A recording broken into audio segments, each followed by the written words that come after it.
അർബുദരോഗം അഥവാ ക്യാൻസർ രോഗത്തെ ലോക ഗുരുവായ സ്വാമി നിർമ്മലാനന്ദഗിരി എങ്ങനെ നോക്കിക്കണ്ടുവെന്നും ഏത് തരത്തിൽ കൈകാര്യം ചെയ്തു എന്നും വ്യക്തമാക്കുന്ന ഒരു പ്രഭാഷണ പരമ്പര ഇന്നു മുതൽ ആരംഭിക്കുകയാണ്. ക്യാൻസർ മാത്രമല്ല, ഏതൊരു രോഗമുള്ള വ്യക്തിക്കും ഈ വീഡിയോ തീർച്ചയായും ഉപകാരപ്പെടും എന്നുള്ളത് പ്രത്യേകം എടുത്തു പറയുന്നു. മഹാഗുരുവിൻ്റെ പാദങ്ങളിൽ പ്രണമിച്ചുകൊണ്ട് അദ്ദേഹത്തിൻ്റെ വാക്കുകൾ നിങ്ങൾക്കായി പകർന്നു തരികയാണ്. ഇവയിലുള്ള തെറ്റുകളെല്ലാം എൻ്റേതാണ്, ശരികളെല്ലാം ഗുരുവിൻ്റേത് മാത്രമാണ് എന്ന് പറഞ്ഞ് വിഷയത്തിലേക്ക് നേരിട്ട് വരികയാണ്. ഭാരതീയ ആയുർവേദം ക്യാൻസർ രോഗത്തെ മഹാരോഗങ്ങളുടെ പട്ടികയിലല്ല പെടുത്തിയിട്ടുള്ളത്. ക്യാൻസർ രോഗം നമുക്കറിയാം വളരെയധികം വർദ്ധിച്ചു വരുന്ന ഒരു കാലമാണിത്. ഇന്ന് അതിൻ്റെ സ്പെഷ്യലിസ്റ്റുകൾ നമുക്കിടയിൽ ധാരാളമുണ്ട്.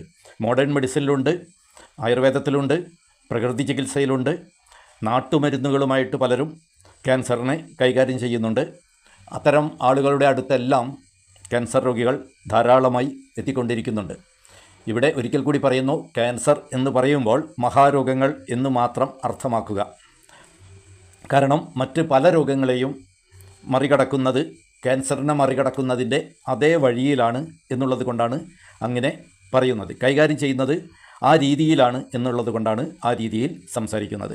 ക്യാൻസറിനെ കുറിച്ചുള്ള ആധുനിക പഠനങ്ങളൊക്കെ വളരെ കോശങ്ങളുടെ ഉള്ളിലേക്ക് ഇറങ്ങിച്ചെന്ന് അതിൻ്റെ ജീനുകളിലേക്കെല്ലാം പരിശോധന നടത്തി എല്ലാം ഉണ്ടെങ്കിലും ഒരു പരിമിത പരിമാണം ആ ഒരു നിലവാരത്തിലാണ് അത് ഉള്ളത്.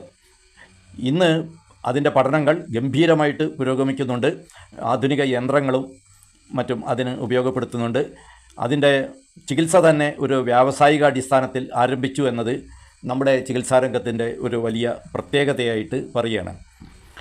ഈ ശാസ്ത്രീയമായിട്ട് ക്യാൻസറിൻ്റെ ഒരു പൂർവ്വരൂപം, അതായത് പ്രോഗ്നോസിസ്, നിദാനം, ഡയഗ്നോസിസ്, അതിൻ്റെ ചികിത്സ, ട്രീറ്റ്മെൻറ്റ്, ഇതെല്ലാം പഠിച്ചു കഴിയുന്നതിന് മുമ്പേ തന്നെയാണ് ആഗോളാടിസ്ഥാനത്തിൽ അതിൻ്റെ ചികിത്സ ഗംഭീരമായി വികസിച്ചിരിക്കുന്നത്. അതായത് പ്രോഗ്നോസിസും ഡയഗ്നോസിസും പൂർണ്ണമാകുന്നതിന് മുമ്പേ ട്രീറ്റ്മെൻറ്റ് വളർന്നു, അല്ലെങ്കിൽ ട്രീറ്റ്മെൻറ്റിന് പ്രാധാന്യം വന്നു എന്നതാണ് ഇന്ന് കാണുന്ന പ്രത്യേകത.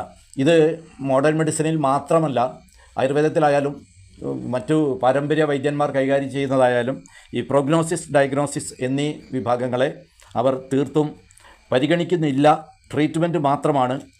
അതായത് ഒരു കൂട്ടം പട്ടികളെ ഒരു കൂട്ടം കല്ലുകളെടുത്ത് എറിയുമ്പോൾ ഏതെങ്കിലും ഒരു പട്ടിക്ക് അത് ശരീരത്തിൽ കൊണ്ടുവന്ന് വരാം. അതേപോലുള്ള ഒരു കാഴ്ചപ്പാടാണ് ഇന്നത്തെ ട്രീറ്റ്മെൻറ്റിലെല്ലാം കാണുന്നത് എന്നതാണ് ഇവിടെ സൂചിപ്പിക്കുന്നത്. ആഗോളാടിസ്ഥാനത്തിൽ ഇതിൻ്റെ ചികിത്സ വികസിച്ചു എന്നുള്ളത് രോഗത്തെക്കുറിച്ച് കൂടുതൽ പഠിച്ചു എന്നുള്ളതല്ല എന്നുള്ളതാണ് നമ്മൾ പ്രത്യേകം ശ്രദ്ധിക്കേണ്ട ഒരു വിഷയം. അതേസമയം ഈ രോഗത്തെക്കുറിച്ച് വളരെ വിസ്തൃതമായ ആത്മാർത്ഥമായ പഠനങ്ങൾ അത് ഒരു വ്യവസായ പുരോഗതിയായി കണ്ടിട്ടാണെങ്കിൽ പോലും ഒരുപാട് ഭാഗങ്ങളിൽ നടക്കുന്നുണ്ട്. ഇതിൻ്റെ ഭാഗമായിട്ട് തന്നെയാണ് നമുക്ക് ഈ ഗോമൂത്ര ചികിത്സയും ചാണക ചികിത്സയും മണ്ണ് ചികിത്സയും എല്ലാം ഇതിൻ്റെ പേരിൽ ലോകത്ത് പല ഭാഗങ്ങളിലായിട്ട് നടക്കുന്നുണ്ട്. പ്രാണി ചികിത്സ വരെ ഉണ്ട്. ഇങ്ങനെ ക്യാൻസറിൻ്റെ ഒരു ചികിത്സ ആഗോളതലത്തിൽ ഒരു ഉത്സവമായിട്ട് നടന്നുകൊണ്ടിരിക്കുകയാണ്. പല രാജ്യങ്ങളിലും പല കാലങ്ങളിലായിട്ട് വികസിച്ച് ശാസ്ത്രീയമായിട്ട് ആണെന്ന് കരുതുന്ന ഒരുപാട് കാര്യങ്ങൾ പിന്നാലെ വന്ന ശാസ്ത്രീയമായ കാര്യങ്ങളാൽ നിഷേധിക്കപ്പെട്ടിട്ടുണ്ട്. അങ്ങനെ അതായത് ആദ്യം കണ്ടുപിടിച്ചത് വർഷങ്ങൾക്ക് ശേഷം അതല്ല, ഇതാണ് ശരി എന്ന് പറയുന്നു. ആ കണ്ടുപിടിച്ചതിനെ വീണ്ടും കുറേ വർഷങ്ങൾ കഴിഞ്ഞ് അതല്ല, ഇതാണ് ശരി എന്ന് വീണ്ടും പുതിയൊരു സിദ്ധാന്തം കൊണ്ട് ആദ്യത്തേതിനെ മൂടി വെക്കുന്ന ഒരു ശൈലിയാണ് ഇന്ന് ആരോഗ്യരംഗത്ത് പൊതുവേ കാണുന്നത്. അതുകൊണ്ട് തന്നെ ആഗോളാടിസ്ഥാനത്തിൽ ചിന്തിക്കുമ്പോൾ ക്യാൻസർ രോഗത്തിനുള്ള ചികിത്സാ രീതികൾ തമ്മിൽ ഒട്ടേറെ വ്യത്യാസമുണ്ട്. അതായത് ഒരു രാജ്യത്ത് ചികിത്സിക്കുന്ന രീതിയിലല്ല മറ്റൊരു രാജ്യത്ത് ഇതിനെ ചികിത്സിക്കുന്നത്. അതിന് കാരണമായിട്ട് പറയാവുന്നത് ആയുർവേദ ആചാര്യന്മാരുടെ വാക്കുകൾ കടമെടുത്താണ് എല്ലാവരും പറയാറുള്ളത്. അതായത് ഒരു പ്രദേശത്ത് ജീവിക്കുന്ന ജനതയുടെ ശാരീരിക വ്യവസ്ഥയല്ല, മാനസിക വ്യവസ്ഥയല്ല, ജീവിത രീതിയല്ല, കാലാവസ്ഥയല്ല മറ്റൊരു പ്രദേശത്ത് ജീവിക്കുന്ന ആളുകൾക്കുള്ളത് എന്നത് ഇവിടെ മാത്രം. എന്നാൽ മരുന്നുകൾ ലോകവ്യാപകമായിട്ട് ഒരേ മരുന്നുകൾ കൊടുക്കുകയും ചെയ്യുന്നു. അതാണ് ഇതിലുള്ള ഒരു വൈചിത്ര്യം. വികസിത രാജ്യങ്ങളിലെ ചികിത്സയും വികസ്വര രാജ്യങ്ങളിലെ ചികിത്സയും അവികസിത രാജ്യങ്ങളിലെ ചികിത്സയും തമ്മിൽ ഒരുപാട് വൈരുദ്ധ്യങ്ങളുള്ളതായിട്ട് നമുക്ക് അവയെക്കുറിച്ച് പഠിച്ചാൽ മനസ്സിലാകുന്നതാണ്. ഒരിടത്ത് ശാസ്ത്രീയമായി അരുതെന്ന് നിർബന്ധിക്കുന്ന ഒരു കാര്യം മറ്റൊരിടത്ത് അതേ ശാസ്ത്രത്തിൻ്റെ പിന്മുറക്കാരാണെന്ന് അവകാശപ്പെടുന്ന ആളുകൾ ജനങ്ങളിൽ അടിച്ചേൽപ്പിക്കുന്ന കാഴ്ചയും നമുക്ക് കാണാൻ പറ്റും.